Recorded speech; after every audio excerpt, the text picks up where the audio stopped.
15U championship right here from Curtis Granderson Stadium after the finishing of the 18U championship. Hi, everybody.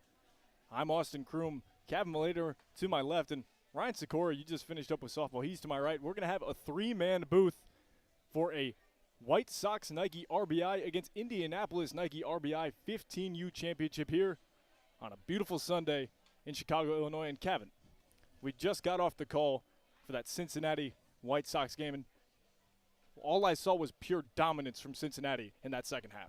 Yeah, I mean, down the stretch, they were the better team. I mean, they were the most complete team in this tournament, perhaps one of the most complete teams we have seen from start to finish in the 2 years we've gotten a chance to cover this great event.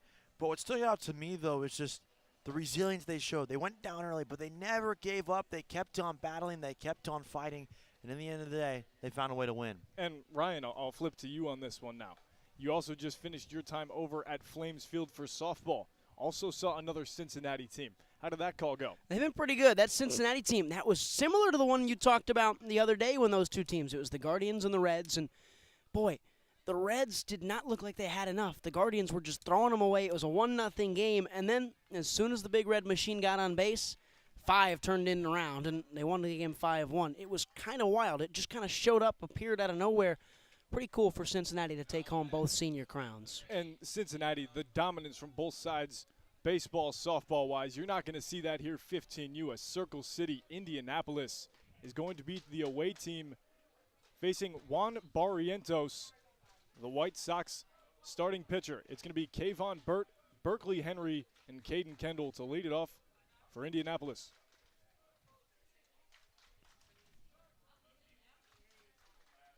Guys, it's the final game.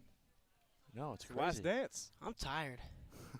You look tired. I can't believe Indy's in this game. We haven't gotten a chance to see any of the 15U stuff, and that's fair, but I was very surprised to see their uniforms here. I can't lie. First one on the way. Upstairs. And we have not had the opportunity to see as many of these 15U teams. We've mainly had a lot of our time spent here with 18U and softball, but that does not stop from showing the dominance of how well they've done, especially the White Sox, Kevin. Yeah, I mean, this is a White Sox program. I mean, we saw them on Thursday night in the opener against that Cubs Nike RBI team, and it was a close game at first, but then they kind of pulled away in the end. The score was probably a lot closer than it probably should have been. I think they'd be the first to admit that as well. Well, they're back, and they have a chance to repeat again for the second straight year.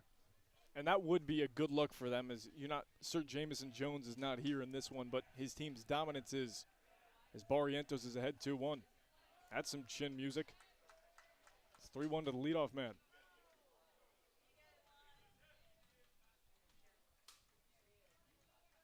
After the top three for Indianapolis, it's Cole Roberts, Isaac McKenzie, Caden Hutchinson, Jonquil Muse. That one is going to plunk him after the other one was inside. And Jorge Mendoza, and then the 9-hole hitter and pitcher, Tristan Deal.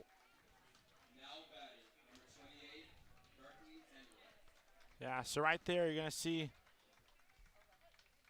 some slight command issues here. Never a good sign to plunk the first hitter of the game. We'll see how he responds. And you can only really hope, Ryan, in this situation. You hit the first guy, you allow him on, only sees 4 pitches. What's your approach here for going up against the next guy? Well, just go back to doing your job. Pound the strike zone, find a way to just get a guy out. That one's going to be high and popped up, just going to miss the mitt of Demir Heidelberg at first. I think, again, when you let a guy on, the leadoff guy, especially in the fashion he did with an inside pitch that just missed the head and then another one that clunked it, you need to just go back to the basics of, hey, here's my rotation through and back and forward and get the ball into the strike zone. Let my defense do the work.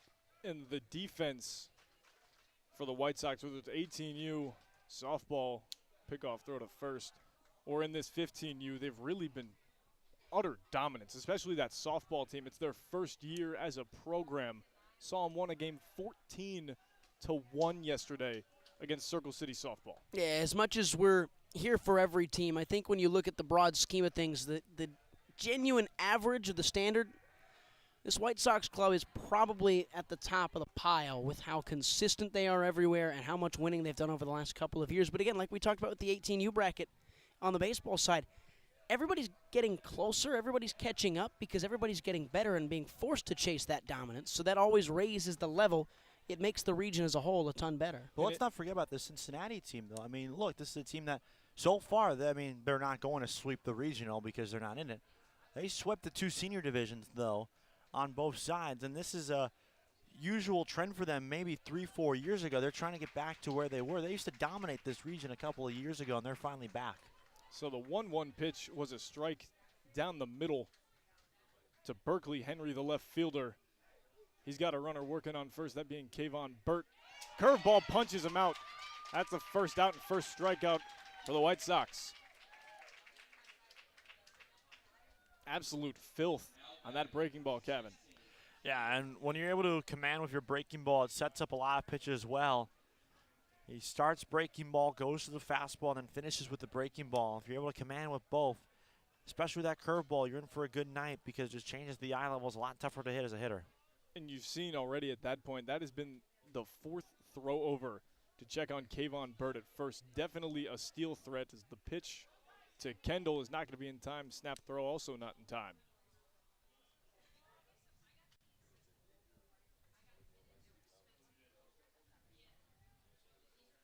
And that right there, the fact that he's throwing over that many times, attempting a pickoff, shows that he's just uncomfortable with the runner on base. Runner goes, the throw. They got him. Dead in the rights. That's a second out. Really good throw by Mario Medina.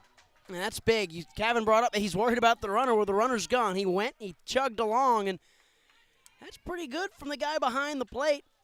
We've liked to see a couple of times this year where the catchers have struggled here and there with throwing guys out from behind home plate to second. He did that with relative ease.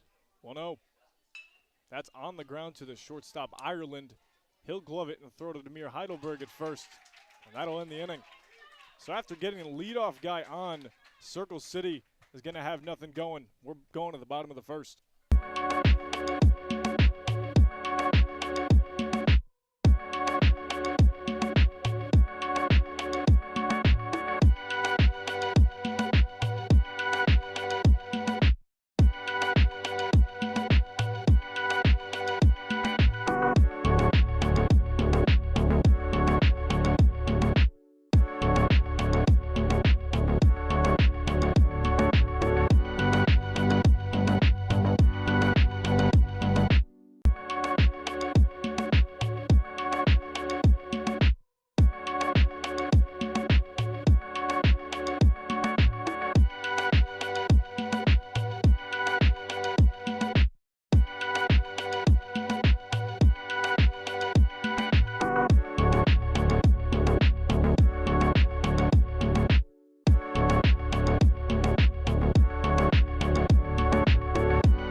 Joey Ireland ended it with a grounder to him, but he'll lead it off bottom of the first. He'll swing it with Holmes behind him, then Jarrett, then Demir Heidelberg trying to put one up. Attacking early hasn't necessarily been the name of the game for every team so far, Kevin. But when we've seen it happen, it's actually been in the negative kind of a light. Yeah, I mean the perfect example of it, we just go back literally probably about 45 minutes to an hour ago to that 18U baseball championship game. A lot of first pitch. That Look one out. hits his ear. He's got to go grab his helmet. Seems like Ireland's okay, just clipped the side of him. I think I got the brim. I think I got the brim of the helmet there. Either way, watch out. Yeah, exactly. And I just think that in that game, in late game situations, you want to see as many pitches as possible. So swinging the first pitch in late game situation, even though we have proven over the course of the week that it is statistically correct that first pitch fastball is the best pitch you're going to get, that sometimes being too aggressive for certain situations, doesn't always work out for you in your favor. You swing too early sometimes and it costs you. Yeah, and we saw that especially last game. Roybert Gonzalez for Cincinnati. He started off 0 for 3, and he swung at the first pitch he saw every time. And the next at bat, Kevin, 18 pitches, and he worked it in one with a walk as the runner's going to go on the pitch upstairs. Throw down, not going to be there. That was really close right there. Great jump by Ireland. He broke with his right foot, which means that he essentially turned and went, versus sometimes guys will go back and then go. He's turned and opened up with his right leg, allowed him to attack and drive towards that base. Grounder to Roberts at third. It's going to be a long throw across the diamond. He'll get him. Ireland's moving up, and he'll be safe at third. Good sacrifice. Yeah, I mean that's essentially the sacrifice there, unintentional. But a nice play there at the corner. A backhand and a good sidearm throw. Sometimes those sidearm throws can be very dangerous. He made it look pretty easy, though. And he did, and that was in a deep part of the hole at third. And even for the 18U guys, those are some difficult throws. Now, you see a guy 15 years old doing that. Yeah, it's just all strength. It's all almost grown man strength. It's impressive what the White Sox are building. Yeah, it's somewhat insane is that dirty breaking ball from Tristan Deal is going to be the first strike of the AB. But you don't see that often. Guys at this age, the fact that they have that arm strength is quite crazy as he goes back to the well and gets a swing and a miss. I mean, and I always look at it like just kind of the Little League World Series where you have some of those 12-year-olds who are like 6'1", 6'2", and you're just like, how? It makes no sense. Same thing with these guys. I mean, but these are all conditioned high school athletes who are trying to get to the next levels. There you see a hit by pitch. The second one already. And, yeah, I think there's something to say about that now, Kevin, is the younger kids are getting, the more they're already preparing for high school ball, travel ball, and eventually college or potentially pro ball. Yeah, I think that's just kind of the way coaches and trainers now view the game. It's all about preparing you for the next level. I think that's why you're seeing so much strength now in these 13, 14, 15 guys, because they're figuring out ways to increase the strength of these ball players, but doing it in a healthy manner. Stolen base on a slider for a strike. So it's now 2 runners in scoring position for White Sox Nike RBI. And the batter's going to be Demir Heidelberg, the first baseman. Swings at one and fouls off the screen. And the White Sox team is somewhat perfect examples of that, Kevin. We saw Sir Jamison Jones last year. Oh, man. 15 at 6'5" and grown man strength already. Grown man strength. I got a chance to also look at him and watch him grow a couple months after he was here down in Arizona for the States Play Invitational. And he was just as big. He was just as physical.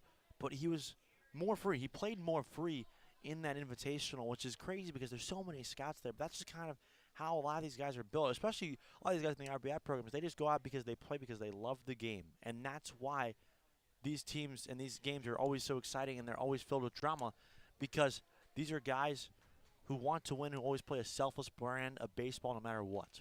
Yeah, I mean, there's a ton of fight every single step of the way, but the joy for the game of baseball. We talked about it last night going into that Detroit game against Cleveland.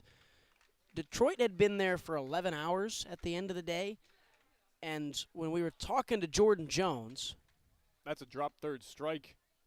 Heidelberg's going to be out for the second one. We were talking to Jordan Jones, the third baseman for the Tigers Nike RBI team, before the game. He asked me how I was doing. I said, I'm doing all right. I'm tired. And he goes, yeah, man, I feel that. I go, I bet you're much of the same. He goes, nah, bro, I can't get tired playing baseball. And that's what this RBI stuff is you've got a bunch of guys out here that are just here because they're glad to play, they're glad to happen, and they're happy to be here. Yeah, but then you see a guy like Braden Jones, and it's almost a carbon copy of Sir Jamison Jones. I mean, you see that guy's, that's the third hit batter. Deal is not able to locate his off speed. It's specifically just the curveball. That's the only pitch he has not been able to locate effectively is that curveball. And when this is happening as a pitcher, you just got to stop throwing it. And the bases are juiced now because of it. Not really even swinging at all as Ireland's on third, Mason Jarrett's on second, and Braden Jones is on first. So it's up to the six-hole man, Mateo Morales, to try and break it open early. First pitch is down the pipe. And there's got to be something, Kevin, that you see some of these guys, they're 6'5" and they're 15 years old, they're, maybe freshmen in high school. That's got to put some intimidation and fear into your eyes as that one's fouled away. Yeah, I mean, when you're going up against guys your age level and you see, a guy as big as that, you do get a little scared as a pitcher. The outfielders will naturally move a couple of steps back. But at the end of the day, you're still, as a pitcher, your goal is just go out there and throw strikes. I mean, you have a benefit of having a bigger strike zone, actually, which almost helps you. Just, you can't leave one over the heart of the plate or else you're not getting that baseball back. Not a big enough strike zone to Morales as that fastball missed away. So it's a 1-2 count. Tries to go to the same pitch. Same result.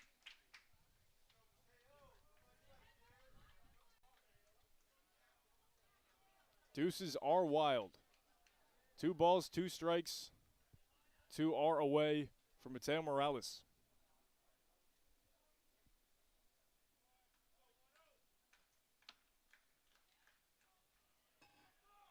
It'll be time called. Yeah, right there for Deal on the mound. He's just trying to get himself and regather himself, and he does it again. And now Morales calls time too. You can see there's just a bunch of jitters between the two teams, just trying to figure it out. This game is only in the first. There's quite a lot of ground to cover. 3 straight misses on his A pitch. So it's a full count, so runners will be moving.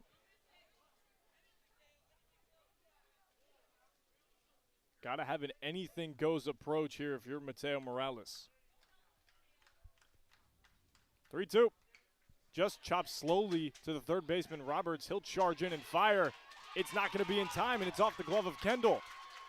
2 runners are going to score. Braden Jones is going to third. He's on his way around going home as he's actually going to be given the stop sign. There's 2 RBIs by the way of Mateo Morales, and White Sox are up early. And then right there, that was just an example of just sometimes you rather be lucky than good. A little jam shot up along the third baseline. Roberts does a great job charging it, but he probably should have ate that throw. Just keep the damage at 1. You probably weren't getting the speedy Morales down the line. He threw it away. 2 runs came in. More importantly, though, Jones was going to go. That was the latest stop sign I've ever seen for a ball put in play in a throwing error, too. That was the latest stop sign I'd seen. Is Braden Jones was basically a quarter of the way home, and he had turned the burners on, realizing, oh, man, that ball is in right field at the wall. It's time for me to keep going. He was moving. I would have loved to have seen him if they give him the go-ahead there, but probably from a team perspective, the wiser decision was made to hold him at third. I do agree with that. Is you're just trying to get through the order early on, try to get the blood flowing. As it's Mario Medina, the catcher today. He's ahead in the count. Actually, no, it said it was 1-0, but guess it will reset at 0-0. That's going to be past the catcher. Braden Jones is on his way home to dive in. He's going to be safe under the tag. 3-0 Sox. And right there, this is not the inning and not the start that Indianapolis ever could have wanted. Deal does not have the command that he wants to be an effective starting pitcher. And there's another perfect example, maybe in a microcosm of that one play of how his outing has gone. So Mario Medina is now in the count 2-0 as he chops one to Roberts at third. He'll slide and glove it. The throw over. He's going to get him. What a bounce back play from Cole Roberts. 3 are going to be put up by the Southsiders. We're going to the second here on WCSN.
Man who ended it defensively, Cole Roberts, the cleanup man for Indianapolis, is due up in this one as we have a substitution here in the broadcast booth.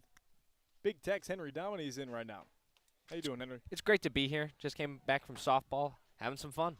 He is having some fun. Barrientos is ready. Changeup goes into the zone. Henry, so what are your early impressions of this one here? Because right now we're seeing just this Sox team's rolling early. You know, I've been packing up some of the equipment, but I've been looking at it, and, you know, the Sox look like they have some control, some swagger. They look like they have the momentum. So the Sox riding well. Long leg kick and 0-2 is fouled off the nose of the bat. Yeah, the Sox have been playing well. Indy trying to get their feet under them. It's still early in the game. Anything can happen, you know. But looking at the board, it says 3 runs off 1 hit. It's a little difficult when the conversion rate's like that. 0-2 again. That's outside. And Henry, you've been doing mainly softball this weekend, as I was on some of the calls with you yesterday, and also mainly a producer. So doing some of the beautiful things you guys are seeing on our streaming services. Today being WCSN 1 as the 1-2 is going to be skied into the infield. Heidelberg is going to call everybody off and make the catch. So what about producing, Henry, really got you into it? Well, you know, you have some control of the storylines, and I think also the opportunity to help people out is just what drove me to it. I love helping people out. Want to make sure they look the best. I want to look the best too. So it just kind of fell into some of my values. To strike to Isaac McKenzie, was there somebody that got you involved in broadcasting? Well, the broadcasting side, you know, the producing side of broadcasting. 0-1. Swing and a miss. It'd have to be the man himself, the late, great Mr. Mark Rita, a legend of the industry, over 15 Emmys nationally, so many, countless, regionally and locally. On the ground, Mateo Morales dives, makes it, the throw over. Will not be there. Heidelberg is going to be taken off the bag. That was an amazing throw there, but Mark, he loved baseball, and he was with the Diamondbacks as their executive producer for Diamondbacks TV back then when they started. At that point, they were Fox Sports Arizona. I think it was I actually believe- before so- Fox Sports wow. Arizona. Way before. He Yeah. actually. It was Diamondbacks TV, I believe. Wow. And he has a 2001 World Series ring to go along with those 15 Emmys. Mark, I know you're up there somewhere. We miss you, man. We want to thank you. Sliders outside to Caden Hutchinson, the shortstop today. And I think Mark, he has some of the same ideas that I have, which is it's amazing to understand how things work and how figuring that out is always so much fun. And I think we both shared that love. That was very low, was in the zone actually though. That was That's a fun strike call. that is a fun fastball strike call, Kevin. Yeah. We'll leave it at that. Board says 2-0, but that's just not right. It's now 2-1. Well, you can give a strike either way at this point, or just give a ball either way. It doesn't really matter. Basically the same spot. I mean, Berrientas here, I mean, he's done a good job mixing in that fastball and attacking the strike zone. Right there's another example of it. He gets that foul ball there, so McKenzie will have to go back to first base. But still, I'm really, really a fan of just how aggressive he is at throwing his fastball. He's not waving from it, too, which is something that's a good sign early on. And you have to. You got to go with what you know. And for Barrientos, everything's working for him. 2-2 is an off-speed pitch. That is absolutely knee-buckling. He sorted the kid on the rubber. I said the White Sox had some swagger. Now that's a different level right there, man. The coaching staff looked at him and said, hey, calm down. You can have fun, but there's a level, and he immediately apologizes. But I don't know if I've ever seen that. Unless you're Trevor Bauer doing it in Japan, which, yeah, that. Anyway, it is a 1-0 count to John Keel Muse, the right fielder. That one is ripped to left field. Derek Holmes is on his horse, and he'll make the catch to end the inning. We are going to the bottom frame of the second. 3-0. White Sox are leading.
8-9-1.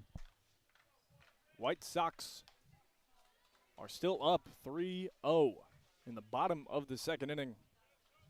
Beautiful Les Miller Field on the campus of University of Illinois, Chicago. 0-1's the pitch. On the ground to the second baseman, McKenzie. It'll just get through him as he dives over it. Leadoff single.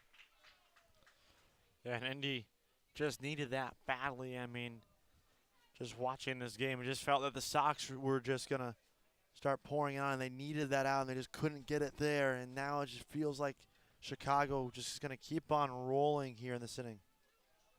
Only time will tell, but Kevin, when you go after a diving play like that, when you don't get it, what does that really do to your mental? On the ground to the third baseman, that time it's Roberts, only throws to first. Lead runner, that being Ware, will make his way to second. All honesty, absolutely nothing. Nothing. Nothing. Really? No. And can you explain why? Because here's the scenario. Okay. If you make the catch, you're a hero. Yeah. If you dive for it and you don't get it, it's, oh, well, attaboy, good hustle. You can't lose. Henry? Have to agree with that. All right. Point stands. First pitch to Ireland as he's due up, or back up, excuse me. It's the slider. It's outside.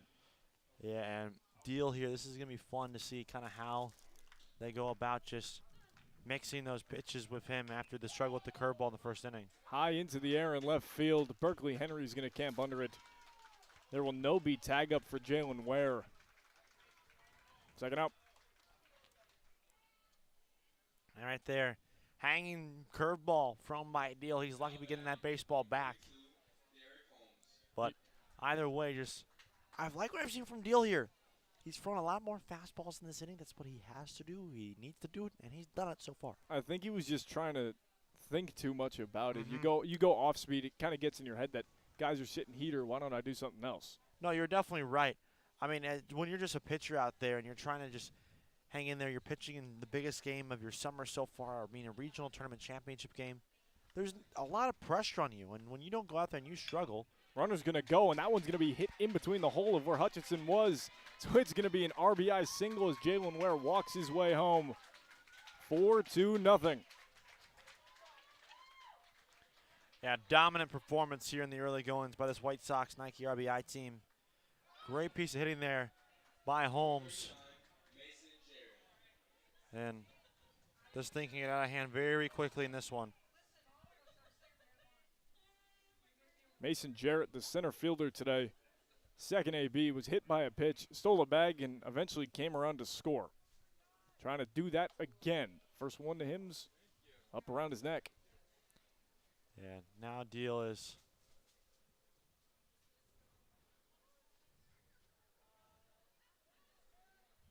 1-0, runner's going to go. Bounces his way to the plate, so there won't be a throw. Yeah, I mean, for Deal, it's now, once he gets those base runs, that's where he really starts to struggle. He overthinks everything, and he really just doesn't have the focus that you need to when you're on the mound. And that's not good to see, as it's only the second inning, as 7 are going to be played. If the White Sox put a cork into things, as the runner's going to go again, the pitch is outside, the throw to third, going to boot off the glove of Roberts. He's spinning in circles trying to find it. So after 2 stolen bags from Derek Holmes, it'll be a 3-0 count with a man 90 feet away to the 3-hole hitter. Yeah, and this is where if I'm just Deal, I'm just throwing a ball. Just throw a ball. Just don't even grant a possible base hit or a game-winning hit as well. Yeah, well, and that's what he did right there, is just going to use the get-me-over heater. And it's a difficult situation to really be in here, Henry. You've already given up 4. You only have 1 out in the second. Just trying to focus. 3-2 will be taken up. Runners are on the corners. Yeah, it's a difficult situation right here for the pitcher especially. You know, he's probably in his head right now, and you need to have that goldfish-like memory. You need to forget about it. You can't worry about the guy on the corners right now.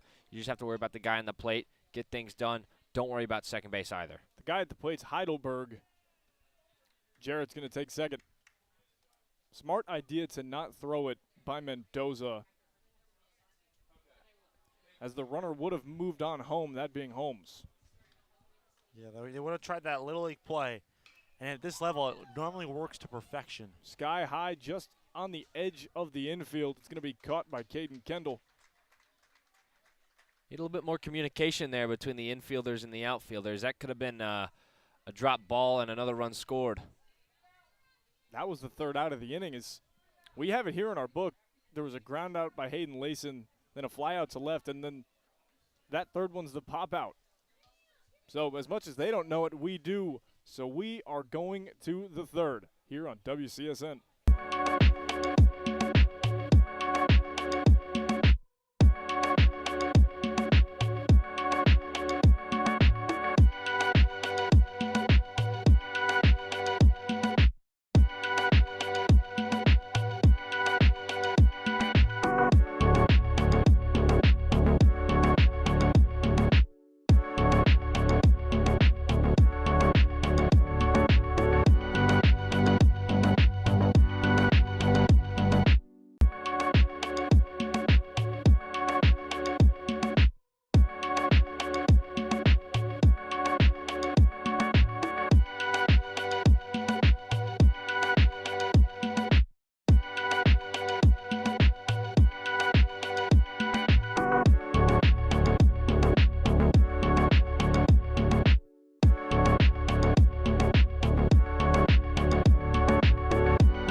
After an odd third out, at least by way of everybody on the field, it's going to be in 1-0 count to Jorge Mendoza. Well, it doesn't help when everyone forgets how many outs there are, including the umpires at points during the game. Never does. It's on the ground to Ireland, just left of the second base bag. Throw to first in time. All right, there. Ireland's been so smooth defensively. The way he gobbled up that baseball and just kind of took it in and just corralled it and just threw a nice strike across the diamond. That's a beautiful throw right there. That's a very fine play defensively. Nothing, too extraordinary about that one, but still just a very quality play up the middle by the shortstop.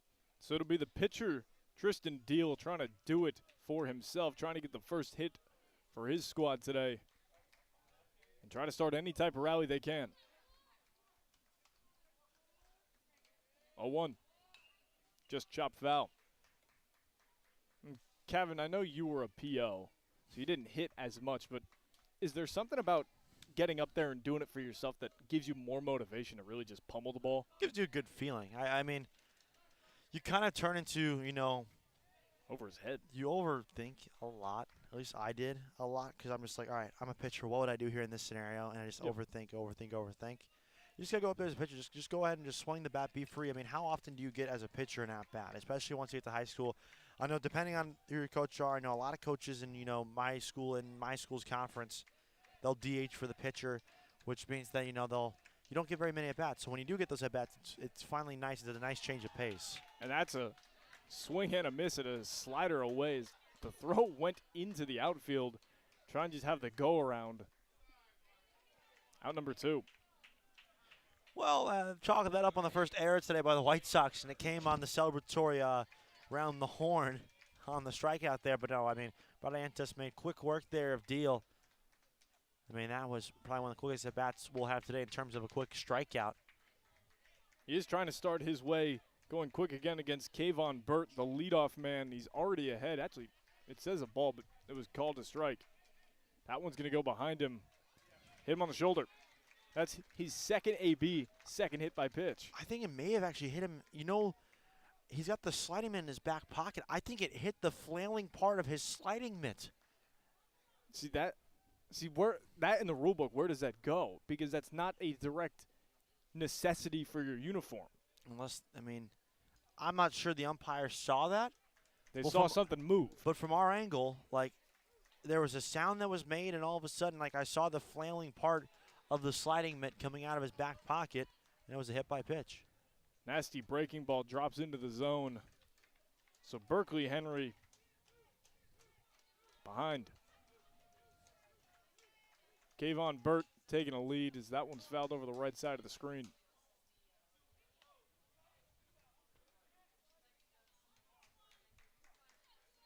Trying to make sure this inning continues. Well, these guys from Circle City. 0-1, just a terrible whiff. It's actually going to be the third strike. That was so fast that I didn't even see the first one. That's called working effectively right there if I've ever seen one. I mean, that's just a great strikeout there. Great inning for Barrientos here in the top of the third. And we are going to go to the bottom half. No runs, no hits, no errors. One man left on base for Indianapolis.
You just heard it.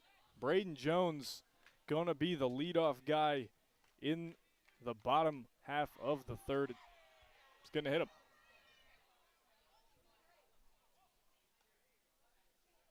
And right there, I mean, just Deal's so frustrated with himself. Jones was staring him down as he walks down the first base, but Deal's just frustrated that he just can't throw the curveball. And he kind of screamed at his catcher, and now this is going to be a very interesting decision here. I think a discussion is going to be had out on the mound, and we'll see what happens here. And you can see he's just not in the right mindset right now. No, he's really not. When you're getting into an argument with your battery partner, Kevin, you know that it's hit somewhat of a breaking point. Yeah, like I said, I'm not 100% sure that he's yelling at his catcher. That is, but he might be yelling at from his himself. own frustration. And he might just be yelling, "I can't throw a curveball," and just a frustrating yell. And that also is entirely possible too. Yes. We are, a couple 100 feet and up in the sky above the field right now. But it's very intriguing how only it's a coach, the catcher Mendoza, and Deal together. That is true. The rest of the infield is waiting on the lip of the grass. So might have been given a signal from the coach telling them to stay back. Bit uncertain.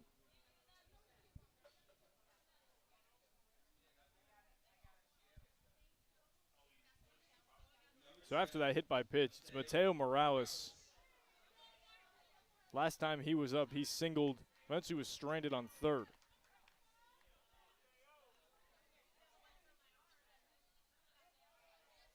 He's going to try to take a trip all the way around the house today. Ooh, he was leaning. He was leaning. Ooh. Jones. I think, man, if Deal had waited a couple of moments longer before, I think he gets Jones at first base, but because of how quick he was, Jones was barely off the bag. So the first pitch is going to be shown bunt and drop down back to Deal. He bobbles and throws to first. Kendall's got it. All right, there. Good play on both ends. For Deal, he bobbled that ball. He struggled getting it out of his mitt, but once he did make a sharp throw to first base. Then, on the other side of things, for Morales, that's a nice job there. Getting it down early in that count and finding a way to advance your teammate. Good sign of team hitting there. Yeah, and a little do-it-yourself play for Tristan Deal. He has to probably be feeling good about that one, as that one is roped, but on a line to the shortstop. Ooh. Hutchinson tried to go tag Braden Jones, almost doubled him up. I mean, Jones is a good base runner. You can see that based off how he reacts. The second that ball was hit, he immediately retreated back to the bag at second base. He knows he doesn't have to go. He's like, why would I even risk going the halfway mark when I could just stay there and make sure that even if that ball gets dropped, I just stay there, we have first and second. And I believe that he saw that there was some backspin movement on the ball that was off the bat. It seemed like it might be curving its way up the middle, but Caden Hutchison just ran over, got it, almost got him. Yeah. And I love the hustle there by Hutchinson, too. Reaching out. 1-0 is low. That time was called. It was a balk. Wow. And just when I thought things were going to get worse for a Deal, a crucial balk there with 2 out. He's lucky there's 2 out. There's 1 out. That thing's even larger. So now a runner 90 feet away. 1-0 is the count to Jalen Ware, the second baseman. Swinging and fouling it off right over the first base dugout.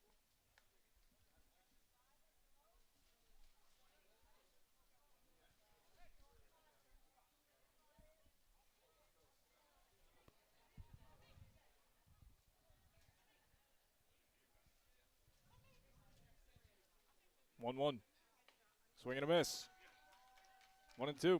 So now you're in a fun scenario here if you're a Deal. You can go 2 pitches here because you're up 1-2. You can go with the curveball, which he's shown it hasn't worked, or you go with the fastball, which has struggled to find the zone. I'm going with the fastball. He did, and it's fouled off. And I go with the fastball there in that situation because the fastball, even if you've had trouble locating it or it's inconsistent, it's not going to hit those batters. That curveball's only ever hit a batter. That is true. He's missed a couple arm side with the fastball behind the back. He goes back to it. But, yeah, the curveball has really kind of been the Rock's pitch. He's not been able to really harness it in, not been able to shine it properly. 2-2 on its way. Just fouled over the press box. No shot to catch that. No, we had no chance. We're over. Second in a row. We're not getting one. One day. We will get one. We had one land a couple of rows in front of us last year. Check swing, and it's off the glove of Mendoza. Jones thought about it. Rightly so, he turned back. That was perfect pass ball coverage there by Indy RBI. Deal immediately crashed second. He saw that ball getting away from Mendoza. Mendoza sprints to the baseball. He slid and then threw it. That's exactly what you want. You don't want your catcher going down, bending it over, picked up. You're supposed to slide into it. That one's a deep one to left field, but Berkeley Henry, he's not going to have any trouble with it, as that'll end the inning. We are going to the fourth. A 0 has been put up against the White Sox for the first time. Circle City looking to add on one of their own.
Circle City looking to do anything that they possibly can, being down 4. It's now the top of the fourth inning. It's going to be Caden Kendall to lead it off, and that one's off the end of his bat into short center field. Not able to get it is a running Mason Jarrett, and it gets behind him. Hayden Layson, luckily, going to be there behind him to scoop it up, Kevin. That could have been trouble. Yeah, I mean, and right there, what Jarrett did there was a smart thing. He charged on that baseball. He didn't dive because he knew if he dived, it was going to be worse. He tried making an effort through it, and that ball, just because of the way the ball put off the turf, bounced over him. But what he did the smart thing, though, so many outfielders would go back and try to run that baseball down. He didn't. He ran out of the way, out of any possible throwing lanes for his outfielder, Layson, who he knew was going to be there to back him up. Layson knew the coverage well on an offensive ball that got by the center fielder and made a nice play.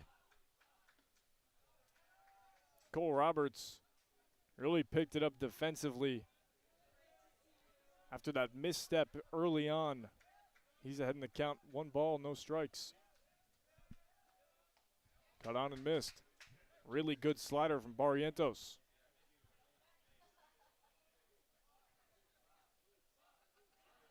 Caden Kendall, second hit of the day for Indianapolis RBI. Trying to stay on the bags. His last man, Isaac McKenzie, was stranded in the second.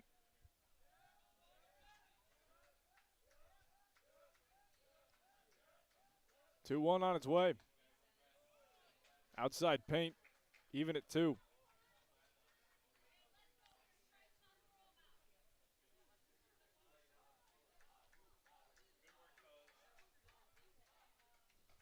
Curveball goes over his head.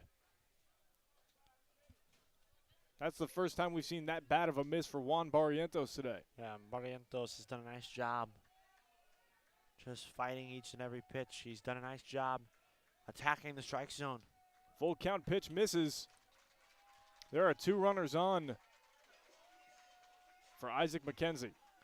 And here's the thing that's different about this year's Sox team compared to the one a year ago that won on that walk-off.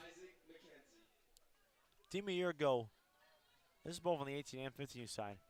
If they got to this point where their team was struggling for any offense, they would have pounded that opponent into the ground by now. Right now, they just haven't got anything more going offensively, and they're struggling. And do you think that is a mixture of the team's just having a different look on the game this year? I think so too. I just think it comes down to roster construction. The rosters are obviously going to be a lot different. It's very rare when you have teams with more than 5 or 6 returners in a single summer, especially after how loaded that White Sox side was a year ago. So the mound visit looked like it was going to come to an end. It now will. Coaching staff did a double take, started going back to Barrientos. But this is the first jam he's really found himself in, as it's now the top of the 4th inning.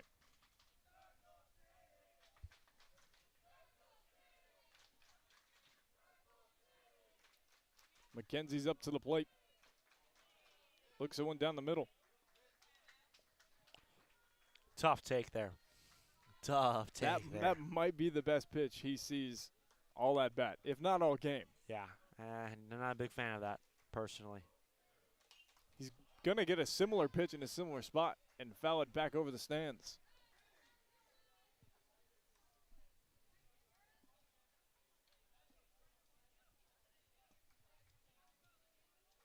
Barrientos heading the count 0-2 against the second baseman. No runners are being held at first and second. Swinging a foul ball and something off speed and up. That was probably the closest one we had to us, Kevin. I need one. I need a ball. I need a baseball. As the one in your hand doesn't count, clearly. No, I want to catch one. We both have baseballs in our hand at the moment. Trying to get more immersed.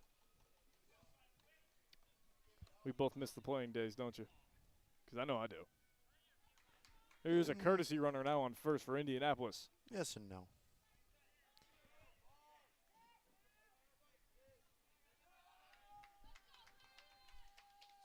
That's inside, hits him on the backhand.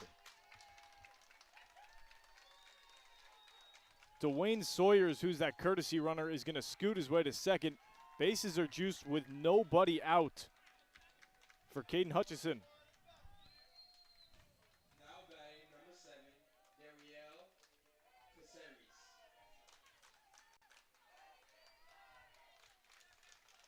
Dariel Caceres. Caceres is going to be the pinch hitter instead. He's coming up in a crucial AB. But he's behind.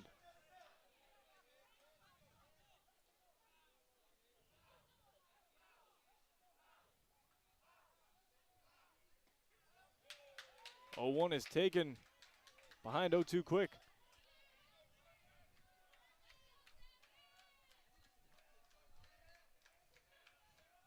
Really going to have to lock in here.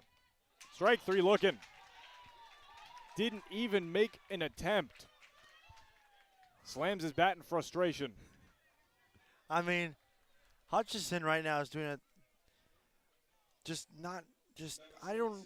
you can't go down looking there. You just really can't. Not with 2 guys, not with the bases loaded here in this situation. You just really, really cannot. So Caceres is going to be the first out victim of the inning after he looked at a strike that was right on the money.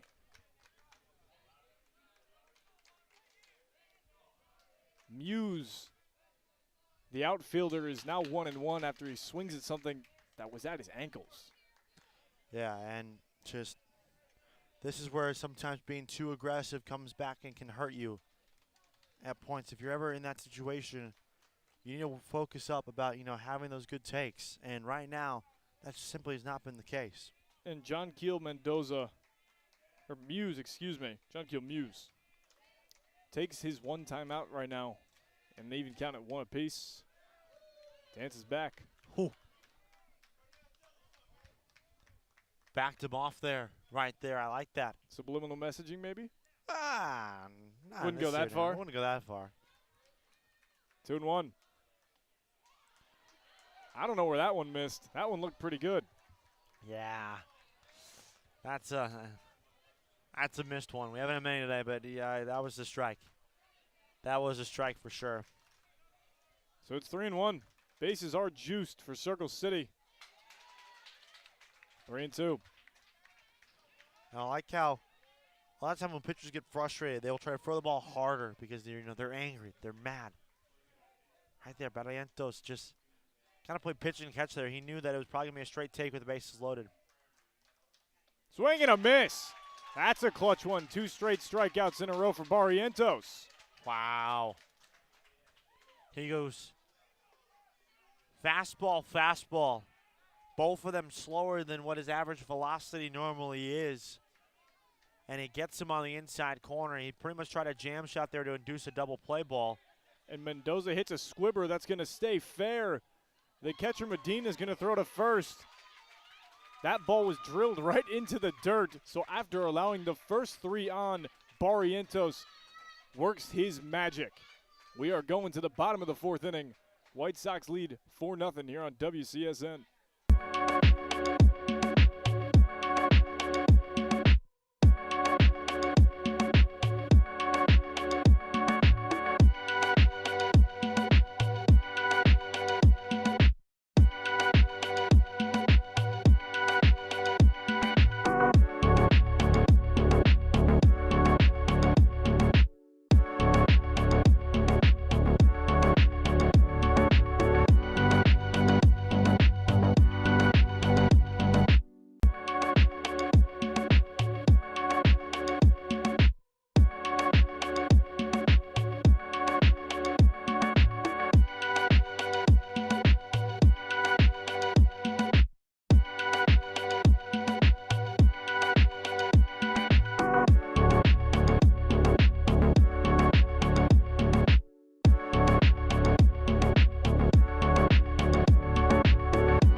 After a crucial get-me-out from Juan Barrientos, Hayden Layson is looking to carry the boats and the logs as he's trying to continue and extending this lead for the White Sox offense.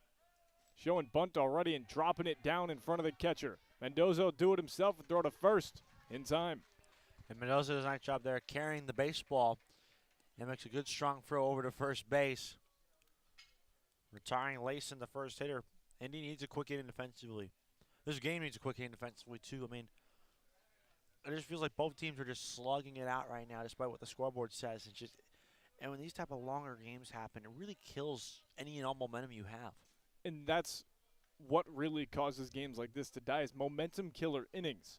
When you can go 3 up, 3 down against somebody, you feel great, and the other team feels about as sluggish as possible. And you don't know what you're going to get in that situation. Yeah, no, you really don't, and that's when, having those crucial, quick defensive innings can really change the course of a ball game. And I think we've seen that early in the day. We've seen it throughout the entire weekend. 0-1, whiff and a miss, 0-2. Just those quick innings can really help out if you're a pitcher, and you really help out if you're a team who's losing by 4 runs right now but is trying to get back into the game. They're hanging in right now. White Sox, Nike RBI has not closed the door yet. They haven't put their foot on the gas pedal. This is still a very reachable and winnable game for Indy RBI. It was a long leg kick there from Deal, but sails over the head of Mendoza. But, Kevin, yeah, there were 3 men on with nobody out for the offense of Circle City. And just the dominance of Juan Barrientos, he was able to lock in and look good. Outside's the call. That hand signal threw me off, I'm not even going to lie. That threw me off. I thought he was going to throw it and then pull it back because that's what his punch-out. What would too. you call that? His punch-out what? Release, his motion? Oh, it's just his punch out. Just his punch-out. Mm-hmm. Okay.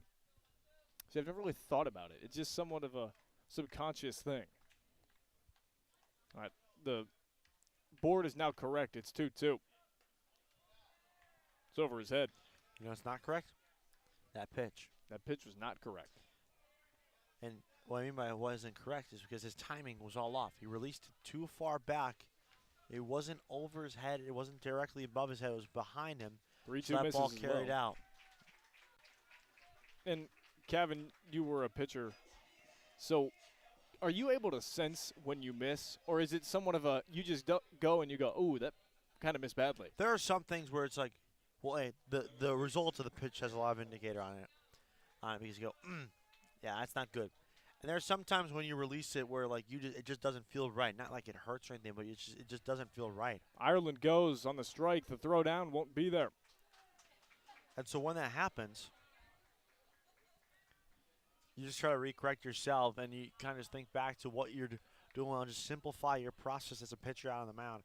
This is a smart conference here by Mendoza. But even for Deal, the first two batters, he was moving fast. Mm-hmm. And he actually didn't look too bad with his heater. The fact that he got that bunt right away definitely helped him gain some confidence back.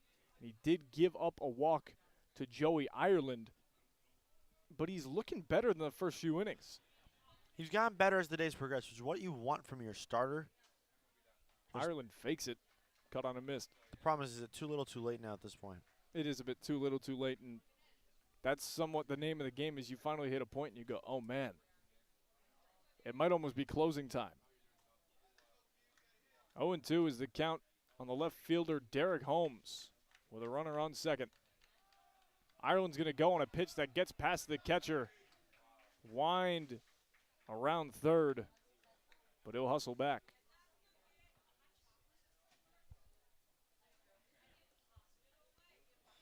All right there, just once again, credit to Deal for he knows the situation. He knows the runner in second.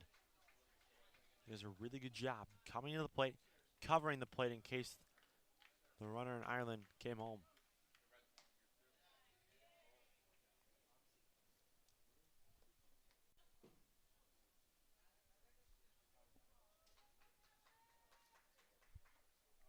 Two and two to Derek Holmes. He's 1 for 2 on the day. RBI single in the second. Just cut on foul. And Kevin somewhat ruined his day. I didn't ruin my day. I can never ruin my day. I'm watching baseball. He dropped the baseball that he had in his hand, but I was able to come up with a quick assist. Yeah, I know. You can never. It's never bad. I'm watching That baseball. is true. I'm hanging out with my friends. I'm calling games with my friends, and I get a beautiful view of the city skyline. What more could be better? That's a. That punchy was better. It was a drop throw, so they're going to throw it down to Kendall at first. Mendoza looked the runner back. Joey Ireland at third, and must have put some fear in his eyes. He didn't move. No, he didn't move, and I love that stare down. That stare down shows you that he's paying attention. His head is in the game at all times. These long innings really sometimes can throw you off as a catcher because you know the situation, you know the count as your pitcher, but sometimes you don't know the rest of the situation. Very rarely does this happen, but when it does, you literally are lost and you're out there on an island even as a catcher. Check swing, but strike nonetheless. A really good slider from Tristan Deal. So he's ahead in the count against the center fielder. And now go even.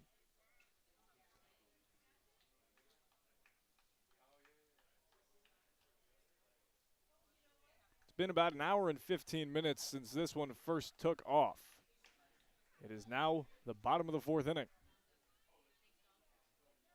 Settle in for a nice 2.5 hour game here. Oh, yeah. No time was in the title game either. Nope. 2-1 on its way from Deal. High and tight miss. And it's such a struggle for him to get anything consistent going. And it's got to wonder, you know, this is a championship game. When does Indy decide to go to the bullpen? Unless they're really out of pitchers, which I just find that hard to believe. They might have to soon. His runners are going to be on the corners for Demir Heidelberg. And in the championship game, Kevin, there hits a point where you really do have to go, you know what? As much as I want you to really go out there and just give it your best and learn from your mistakes, you have to know when to pull a guy. Yeah. Situational awareness is key, and there's a lot of managers and coaches out there who forget that when managing in a big game. Stolen bag there from Mason Jarrett. And sometimes you're going to have to make those mistakes, even as a manager. You're not able to do it and go, you know what? I probably should have taken that guy out, but you try to learn from it. 1-0 pitch misses upstairs to the first baseman.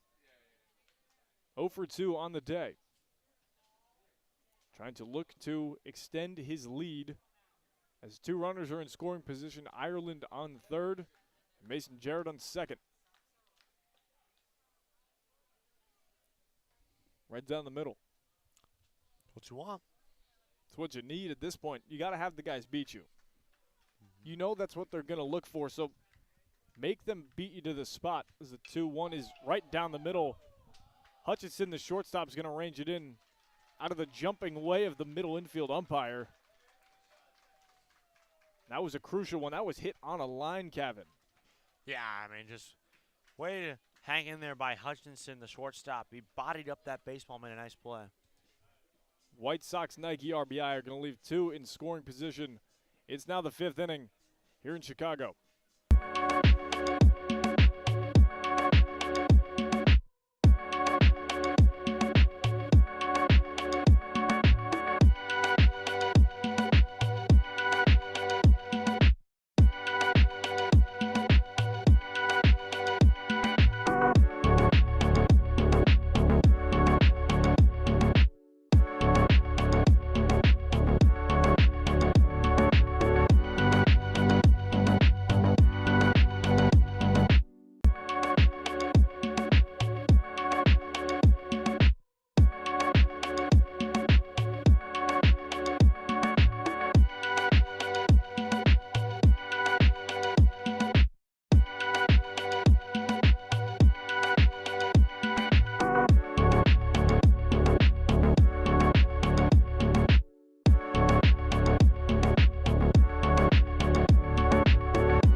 Deal is still in it.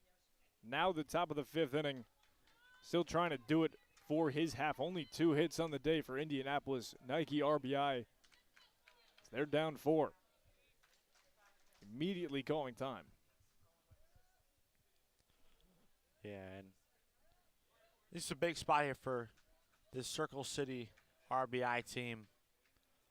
They need an answer here now in this inning, or else it just kind of feels like it's going to be over quickly. And it could be, as there's only 2 full innings left. First pitch is fouled away, but good to see Tristan Deal being aggressive. He has to. Yeah, after this scenario, I mean, he's going to get front out of the situation here. And, you know, he's staying with it. He's hanging in there. But he's just been put in a tough spot. I mean, he has to keep going. He has to keep grinding despite, you know, things just not going his way. And sometimes that's just how the game rolls. Sometimes you're given an odd pitch that you can't do anything with, like that odd pitch. You just have to keep rolling with the punches, even when the waves are too choppy. Yeah, I mean, that's part of the life of being a pitcher, especially a starting pitcher, is that those peaks are going to be some of the highest in the world, and those valleys are going to be some of the lowest in the world. It's about navigating them as a pitcher. And today isn't his best stuff, but he's managed the circumstances pretty well, in my opinion. 2-2. Just chopped foul. At the plate's a different story, though. At the plate is a completely different story. And he seems to be a different player at the plate compared to on the mound. No, he really does, and I think it's just something to keep in mind. He's not doesn't look like he's got the confidence there, which is weird because he just goes out there and he's so confident. 2-2 again. Another foul ball. That one's going to go out of play and hit off the light pole. It's the first time we've seen that in 2 years, Kevin. Yeah, we have not seen that one yet. Somebody played the Stone Cold Steve Austin glass-breaking sound, so I have some appreciation for that. And some fan got a ball which they're going to return. Deal biting his jersey as he awaits 2-2. Cut on and missed. Barrientos. 7th strikeout of the afternoon. And that one was so good. He really changed up the motions there in terms of the movement of his pitches, and he got him way out in front. Nice job by Barrientos. Kievan Burt, 2 hit by pitches today. You know he would definitely not want to go over to first if his arm's sore again. Yeah, exactly. Trying to just win this AB any way he can as he is behind. Cut on and missed. 0-2. And Barrientos, you just can't let him settle in. I mean, you look back at like the first inning, the second inning. Those are all innings in which he got to work very quickly because he established the strike zone with his fastball. He's doing it again. He just looks so comfortable out there, which is something we haven't seen from a lot of pitchers in these big games and these big-time spots. And you have to be comfortable. It's the championship game. That one's going to be another miss. So after 2 straight strikes, it's 2 straight balls. But, Kevin, you're going up against the second-best team in the Central Regional Tournament here. You have to be on your A game. You do. Cut on and missed. The second strikeout swinging of the inning. Change of back time from Barrientos, and he's moving right now. I believe it's number 8 on the day for him. And we haven't seen the change up a whole lot, but he goes down and in with it. And it just kind of dies out of there. You know, Burt looked like he was tracking it the entire way, and that ball just kind of died and just kind of fell out of the zone entirely. But it was too late. Nasty curveball. Drops in. And Wow, He's that be- is so good. been creating a lot of wind with these swings and misses, Kevin. Looking to probably keep it up. And that's the sequence right there. That's for everyone. He went change up to get Burt to swing and miss. First pitch curveball, then he goes fastball here. That time he goes fastball again too. I mean, just his sequencing has been superb, and that's allowed him to be so successful on the bump. And that's something that needs to be learned at a young age, how to sequence properly. I mean, yes and no. That's sequencing is really built up on the chemistry you have with your catcher. And so once you kind of get comfortable with your catcher and your catcher gets comfortable with you, On the ground, Joey Ireland isn't able to make the sliding play. So Berkeley Henry is going to continue the inning with a single. so once you develop chemistry, and chemistry is a two-way street. You know, you as your pitcher have to trust your catcher, and your catcher has to obviously like catching you and receiving your baseballs that you're throwing. But the more important thing, though, is that once you get that chemistry down, the catcher's going to know what pitches you like in situations. And obviously, that's after throwing a lot of bullpens together, and you do these mock ABs and the simulated at-bats against, you know, imaginary hitters where, you know, you get to discuss what pitches you like to throw in certain counts in certain situations. And so then you get that feel of it. So then when the real game comes, the catcher kind of knows that sequence already, and boom, you're ready to go, and you feel confident, and you feel good about your chances of being successful because your catcher and you are on the same page, because that's the chemistry that you have built in, and that's how the sequencing gets done a lot of the times. So after Kevin's done with his monologue, it's now a 1-2 count. Not saying that that's a bad thing. It's a long explanation because most people don't realize how difficult sequencing is. Yeah, it's really tough to master, and you know, I was fortunate enough that I had 2 phenomenal catchers that got to throw. Both of them are playing ball at the collegiate level, so guys who know the game inside and out. And so every time we went to work together, it was just, you know, I felt great about my chance because I had one of them catching me every single time. And, you know, when you have guys who are that smart, just gives you so much more confidence that even when you don't have your best stuff, you know they're going to figure out a way to make you succeed when you don't have your best stuff, and that's what the sequencing does. And that's why the battery is so important, as it's a 2-2 count to Caden Kendall. High pop-up in the infield. Joey Ireland's going to call it. Actually has to range a few steps out of the infield. And that will be the third out of the inning. So 2 men go down by way of the K. And then that pop-up. 1 is going to be stranded. We're going bottom 5.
Tristan Deal still on the mound. First one is going to go through the wickets of his battery partner, though. So Brent Nevels is going to be ahead in the count, as he is pinch hitting for Braden Jones. Good frame job by Mendoza to even the count. Yeah, and stealing strikes is going to be so crucial when your pitcher's struggling. That one's hit on a line to center field. Kayvon Burt going to make the catch. Hat flying off. All swagger involved in the first one. Yeah, now Roberts is out there pitching for this Indianapolis team. It's a big spot here for them. Mateo Morales is going to try to put something that is barreled up as good as that one, just not right to somebody. It's a bit unfortunate. You know, Tristan Deal would rather see that going off speed and getting a really gracious call on that one.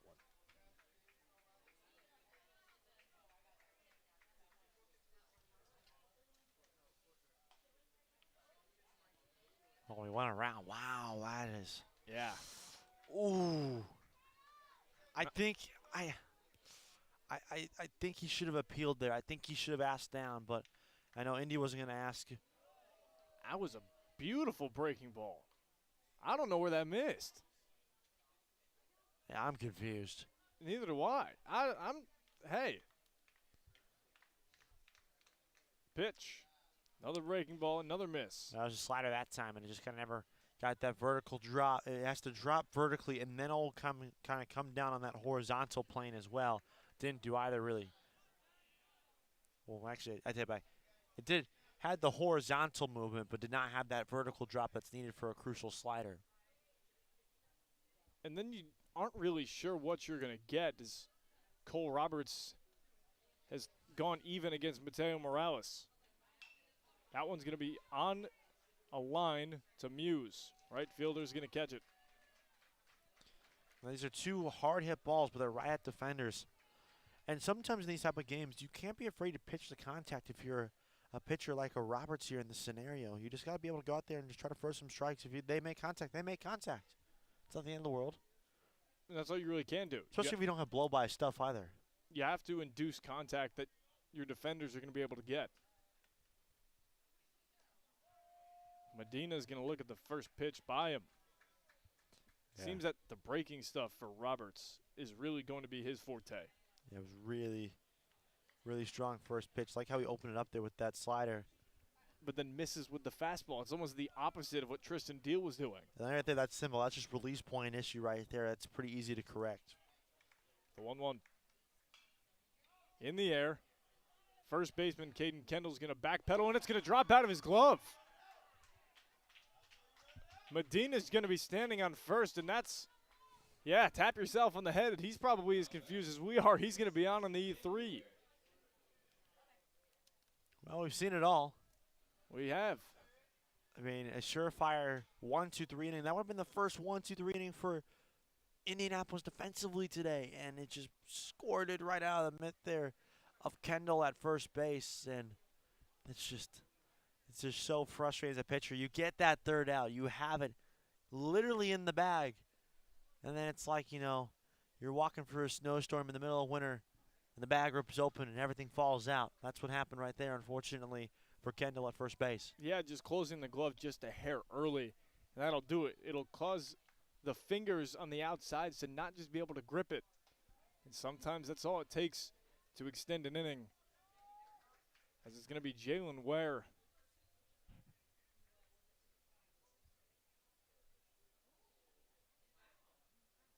One for two on the day. Hits him square in the back. Finally a bad miss on a curveball. It took a long time, Kevin, but when it did, it was not a good one. Yeah, and just, you kind of said it already. First time he missed. I'm not too concerned about that right now. I'm more concerned about the fastball and how that's going to play out. It seems to have kind of some inconsistency with it. I'm not concerned about the curveball. That's going to happen once in a blue moon. You're trying to establish a curveball by going on the inside corner. Hayden Leeson has the inside out one. That was on his hands. Two runners are on. Jalen Ware on first after the hit by pitch. Mario Medina on after a blessing of an E3. 0-1. Called in the zone. And all you need right now, if you're Roberts, is one pitch. One pitch. Ignore about everything that's happened. Get you your one out. Go back into the dugout. 0-2 is the count to the 9-hole hitter. Runners are going to go. Cut on and missed. That's a really good strikeout for Cole Roberts, able to get out of a jam. We are going top six. It's getting towards the end. Let's see if Circle City has a rally in their bones.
pitcher is Derek Holmes. He's going to be facing the other pitcher, Cole Roberts, as Circle City is going to bring up 4, 5, and 6.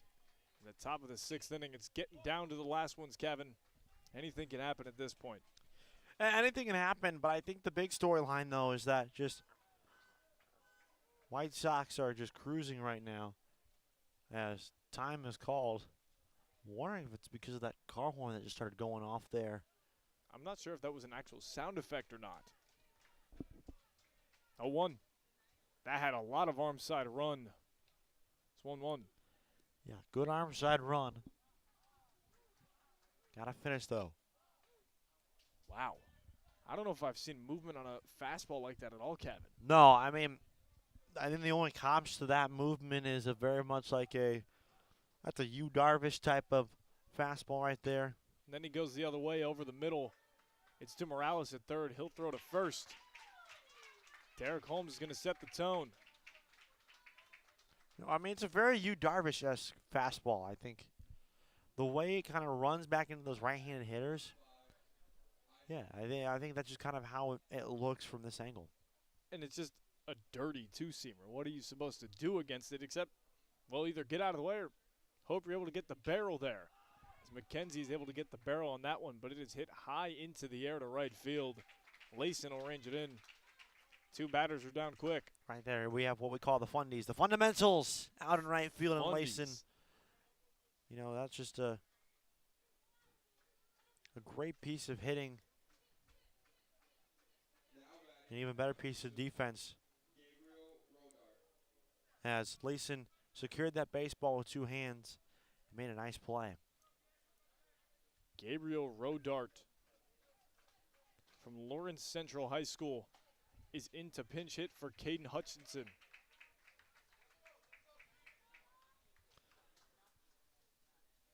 Already down too quick, trying to not go 1, 2, 3 is almost wears one. I'm honestly not sure how he was able to get out of the way of that, Kevin. Yeah, same here. That's wild to me. 1-1 delivery. Fouled off the catcher's gear of Medina. Going to be behind now. 1 ball and 2 strikes, and I think this is a scenario now where you'd get Medina out in front. I think you go fastball here and try to see if you can run it back inside, or we haven't seen a changeup yet, so that's where I go if I had a fastball changeup here. If you go fastball, do you set up middle so it breaks in near the hands to get a jam? Yes. 1-2. He does that, but it goes the glove side. It looks more like a slider. Yeah, that's a hook right there, if I've ever seen one. I mean, he made that ball look like a wiffle ball out there. My goodness.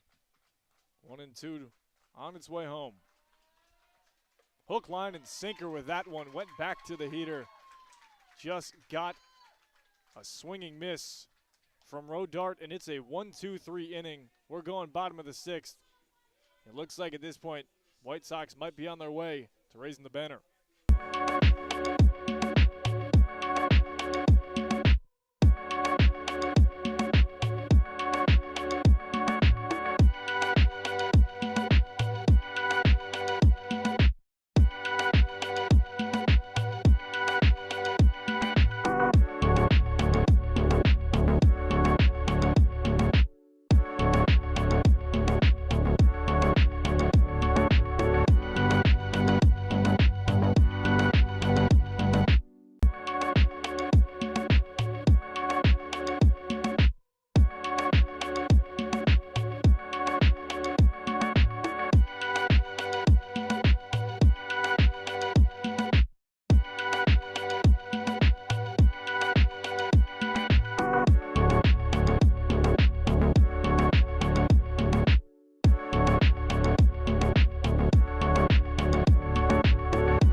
It's a bunt from Ireland on the first pitch he sees. Doesn't even give Cole Roberts time to really set it up. But a throw over to first. Before you know it, it's like you're clicking in with one out already. Yeah, and right there, that's great defense by the Circle City Anfield right there. We've seen a couple of really good defensive plays out there. I mean, they have made a couple of errors, which have cost them. But overall, nothing too shabby for a 15U ball club. And sometimes in a situation like that, Kevin, you can try to catch the infield defense sleeping. The first pitch he saw, boom, puts the bunt down. Yeah. Some guys are going to be sleeping. No, you're exactly right. You're going to try to catch someone sleeping because just the way the scoreboard looks and kind of the flow of this game. It's a very chunky game right now in terms of just the ebbs and flows of how this one goes. But I think overall, you know, this is an inning in which Indy needs to go quick again. I mean, I'll keep saying it. They need a 3-up through inning. They haven't had one yet. Don't think they're going to get one. I mean, they're run for one, but we'll see. It's going to be very tough. And it's difficult against Derek Holmes, who's really done well as he is ahead in the count. Fouled off the mask of Mendoza. That might rattle your ears for a minute. Yeah, that rings. As someone who's experienced that rings your bell a little bit. And it's especially when you're playing an 8 a.m. game, that's a wake-up call if I've ever had one. Yeah, and it's just not a fun experience to really be involved with, as a majority of the time you're not going to really know what's going on. You're just going to have to recuperate. It's like you just got a massive headache.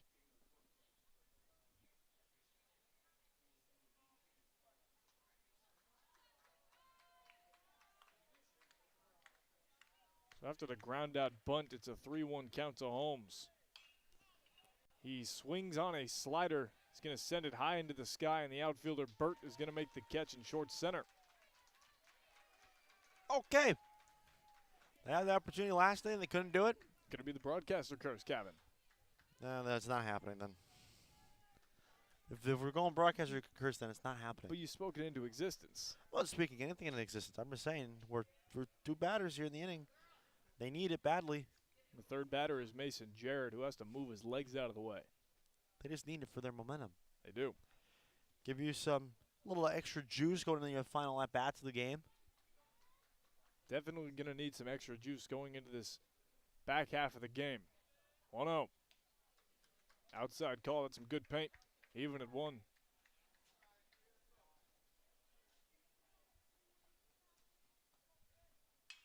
Swings at a fastball right down the middle. That's going to be high into deep right center field. It's going to drop right in front of the warning track and bounce its way into the wall. We're seeing some wheels here from Jarrett. He's being waved all the way home. There's not going to be a throw. Little League homer. 5-0. The White Sox lead it. Yeah, that's your dagger right there. I mean, Jarrett just smoked that ball in the right center field, and he just ran and ran for days. Interested to see what the Indianapolis coach is talking about. It seems like he might be pointing to the third base bag, saying that Jarrett may have missed it. The baseline maybe?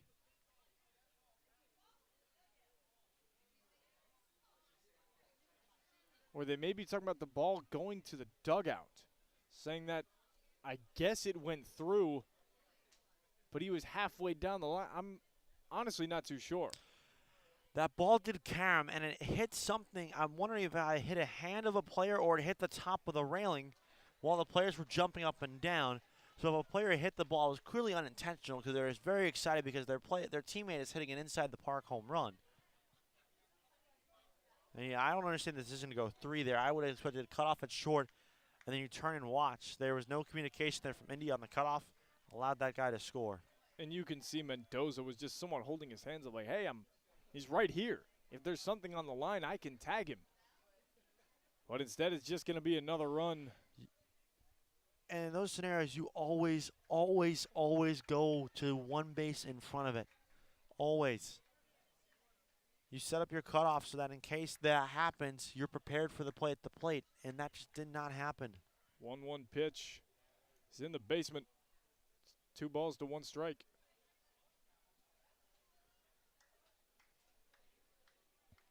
The delivery. Swing and a miss.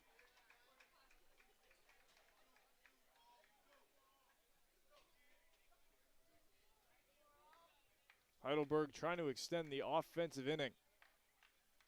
It's going to be on the ground to Hutchison at short. He'll take 2 steps in and throw. The speedster's going to beat it out. Infield single from the first baseman. Well, this just keeps unraveling. If you're a fan of Indy RBI, I mean, just nothing going their way whatsoever. And this is got the beginnings of what could be an ugly final score. It's getting to a point where you're going to have to call off the dogs, Kevin, as that one's going to be roped over the jumping head of the second baseman, McKenzie. So it is back-to-back singles for the Sox. Yeah, they moving and grooving right now. Let's see if they can keep this one going.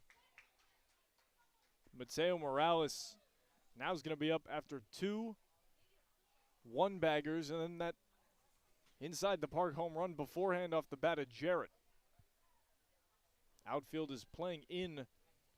It's actually closer in right than about middle away in center as that one hits the back of Morales. But the outfield is from left to right. Left is playing the deepest, center right in the middle, and the Muse in right is the shortest. I don't know if I've seen that kind of defensive positioning. I've never seen that either. I don't think I've ever seen it. I can't say I've seen it. And maybe Indy might be making a move here on the mound.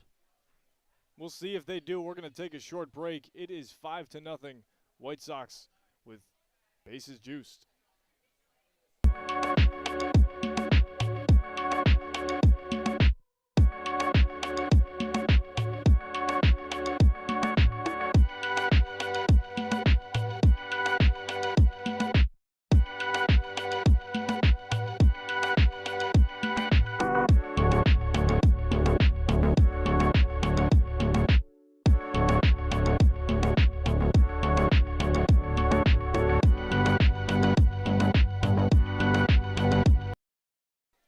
Medina is coming up with a traffic jam on for his teammates.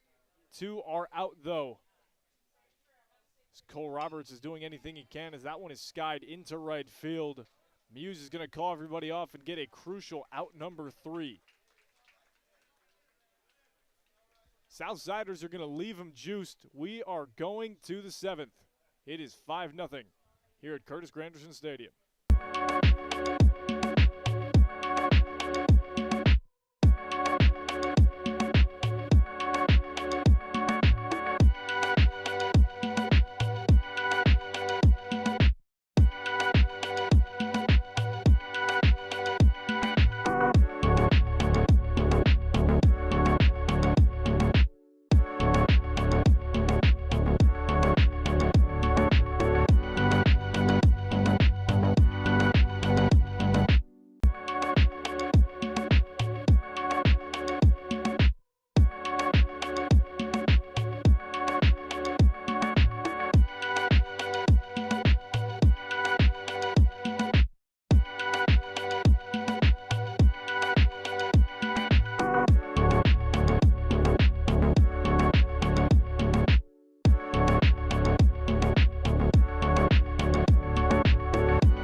7, 8, and 9 are due up for Circle City. And this is their last licks. If they get 3, White Sox Nike RBI are champions of the Central Regional Tournament here in 2023. Check swing, but strike anyway. They won on a walk-off last year against the Northsiders, the Chicago Cubs RBI side. It was such a fun back-and-forth game with all the dramatics you could possibly want in a tournament-ending game, and now here we are again. 3 outs away. Much different scenario, though. 5-run lead for White Sox, Nike RBI. And just slapped on the ground to Ireland. He'll run in and throw it quick. Not going to beat the runner. Muse is going to beat it by a step. Nice job by Ireland. He kept that ball in front of him. He made a nice charge, a nice turn around the base, and they threw him out, or attempted to throw him out, I should say. It was a bang-bang play. Good hustle down the line from Muse. He didn't give up despite weakly grounding that ball to short. Bang-bang play, but not the bang-bang outcome you normally get. Just too much speed from Muse. Something's inside, but it's on to Mendoza. Strike.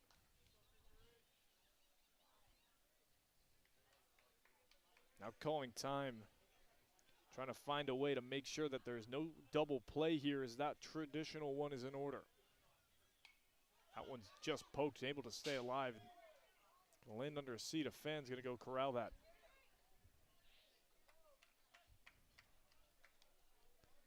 Nice young man got the ball.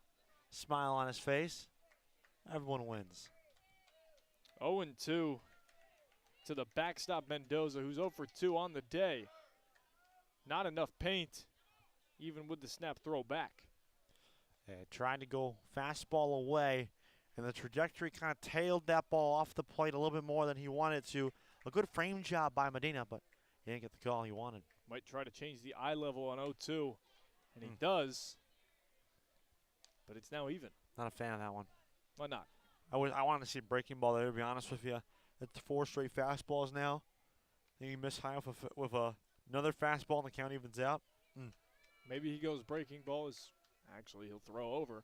But the next pitch, do you think going back to the well is the smart idea? Oh, that's a tough decision. Man. 1-2. He goes back to the heater. It's on the ground to Ware at second. Flip to short. Not going to be time at first as there's going to be a dive in from Mendoza to stay alive there. Yeah, that's a smart play there by Ware. Get the lead runner in this situation. If you just have to go 3 fielder's choices to win the game, you go 3 fielder's choices to win the ballgame. That's simply how you play it. Great defense right there.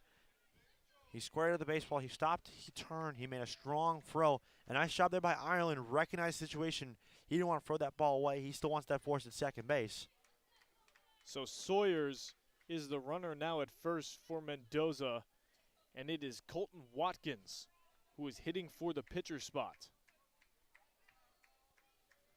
First pitch to him. Seemed like he had good plate discipline, but home plate umpire's calling it. Yeah, I think I got a lot of the strike zone, I think. I think just a delayed call there. Looks pretty good out of the arm.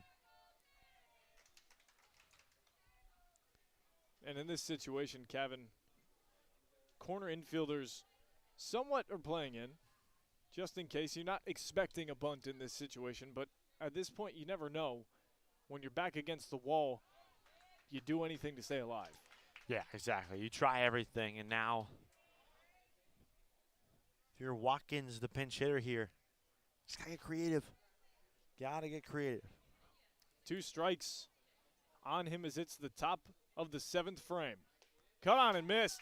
Actually fouled, but caught. It didn't even sound like he made contact, but Medina's catching it anyway, and Southsiders are 1 away. And there you go. White Sox Nike RBI. Chance to do it again like they did last year in this very ballpark. It's going to flip the lineup card over to Burt, the center fielder. Got on twice by 2 hit-by pitches, and had a strikeout in the 5th. First one is up high. Good leave. A lot of time guys get so angsty in the situation because they don't want to be the last out, especially in a game like this. So they try to do too much. Good leave there. It's a great leave on that one, too, but a better block by Medina. Keeps that runner in front of them. Also gives you that force out still, which is exactly what you want. You want to still have that force. You're going to have to keep that force, but also you want a brick wall behind the dish. You don't want a runner moving up any way possible.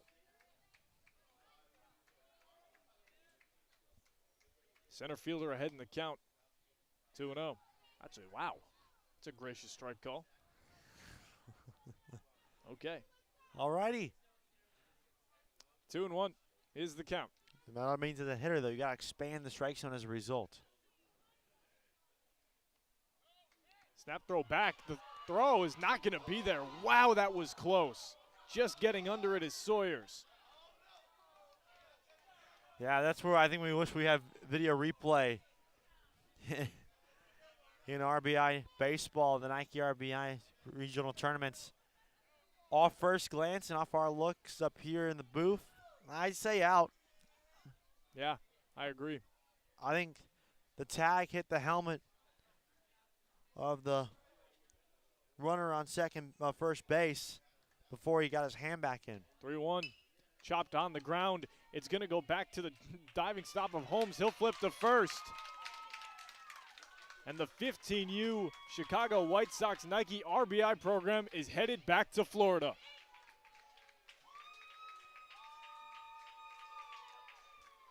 Two years in a row. Last year, it was a nail-biter in Cavan. This year, they really put the exclamation point on it, winning 5-0. They dominated. From start to finish, it was straight-up domination. It didn't really feel like Indianapolis really had a shot in this one. And you got to credit the phenomenal pitching staff of Berrientos and Holmes, who got the job done when it mattered most. And that's all you need. Sometimes you got to have lockdown pitching, and then the hitting will follow suit. We didn't see that for Indianapolis. Their pitching got off to a rocky start. They gave up 4 in the first 2 innings and weren't able to get over 2 hits. Yeah, and that's where the story, like you not to mention, they committed 2 errors defensively. So tough go for them, but congratulations to the White Sox Nike RBI program. Very good go around in this regionals yet again. And today, they didn't have to worry. They didn't have to sweat out this one. It was pretty much going to be theirs from the get-go with the way they came out the gates. And you know that they're excited to be going back to Florida. But sad as it is to say, that's the final game for us for the 2023 MLB Nike RBI Central Regional Tournament. We want to thank every one of you for watching so much. It's been a great 4 days from the entire crew here. Kevin Malater, Ryan Sikora, Henry Domini. I'm Austin Kroom saying thank you so much. The WCSN family thanks you. We'll see you in a while.